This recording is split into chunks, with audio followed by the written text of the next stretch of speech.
Is the GOP too distracted by social issues to beat Barack Obama in November?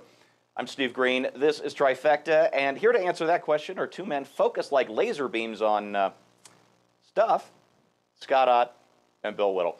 All right, gentlemen, a new poll out from Rasmussen shows that the 5 issues voters are most concerned about, and this is by huge margins, are the economy, health care, government corruption, taxes, and Social Security. Meanwhile, the GOP race these last couple of weeks seems to have become a dorm room bull session about contraceptives. Scott, is there something to all this? You know, Rick Santorum is leading the pack in some very important states right now, but he seems to lack focus on the issues voters think are important.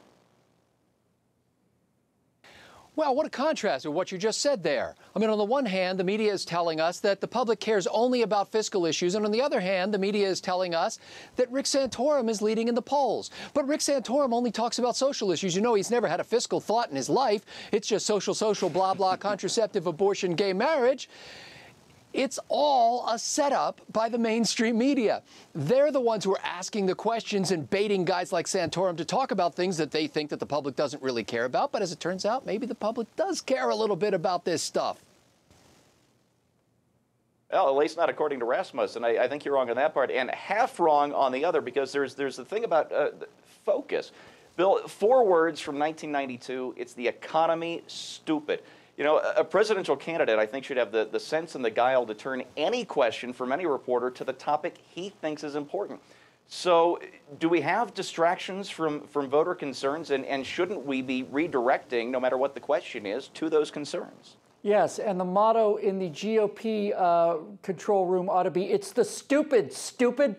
You know, the stupid party is constantly inviting the mortal enemies of our ideology to moderate our debates, to show them how sophisticated we are. And it's stupid. It's the stupid.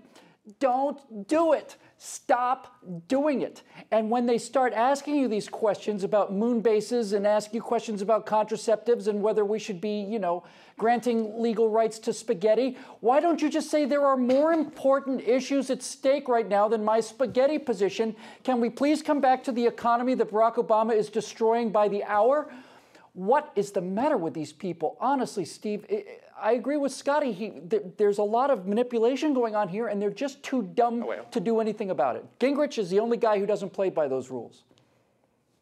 Yeah, you brought up an important point that I'm going to follow up with you on in just a minute here. But first, Scott, the nomination process, it's ugly. It always has been. I think it always will be. It's the nature of politics. Is this year's really any worse than usual, or is it just my imagination? Well, I think evil has been with us since the dawn of humanity. The question is, how good are the distribution systems getting? And the distribution systems are getting better and better. In fact, the New York Times finally woke up this morning and realized there's something called micro-targeting, which allows these campaigns to drill down to specific households and basically send you a message that's tailor-made to the things that you've expressed an interest in the past. It's what marketers have been doing forever. I don't think it's any worse than it's been before, but it's certainly easier for the campaigns to get these messages out than it used to be. But I also think Bill's right, and we can't get distracted, not by the so-called social issues, because frankly, the reason we're talking about contraception is because the federal government is telling companies and organizations that they must not sell, but they must give away a product to people and force other people to pay for it. That is a commerce issue. That is a constitutional issue. It is not a freedom of religion issue, and we should be all over it. Scott just nailed it with that one. Yes. That's the kind of reversal I want to start seeing from more of our candidates. All right, Bill, I maintain, and you brought this up, that there is a connection between your gripe that the GOP tries to pander to MSNBC and ABC and all the rest, and my complaint that these candidates can't stay on message. Am I paranoid? No, you're absolutely right. And I just want to elaborate on what Scotty just said. So this is directly to you, Rick and Mitt and Ron and Newt, because I know Trifecta is the first thing you watch in the morning before you get to work. So listen to me very carefully. When a press person asks you a question about contraception and your opinion on contraception, there's only one answer that you give. My opinion on contraception is a personal matter to me and my beliefs. It is not the job of the federal government to tell me what I think about contraception. If it's a private matter, it's in my heart and my heart alone. Why don't you stop making this about contraception and make it about the trampling of the First Amendment of the Constitution of the United States? Come back to that point again and again and again, and ask people that if the federal government can trample on the First Amendment of the United States so brazenly, what will they not do if we don't get this guy out of office? Next question, please. Bill Whittle, 2016.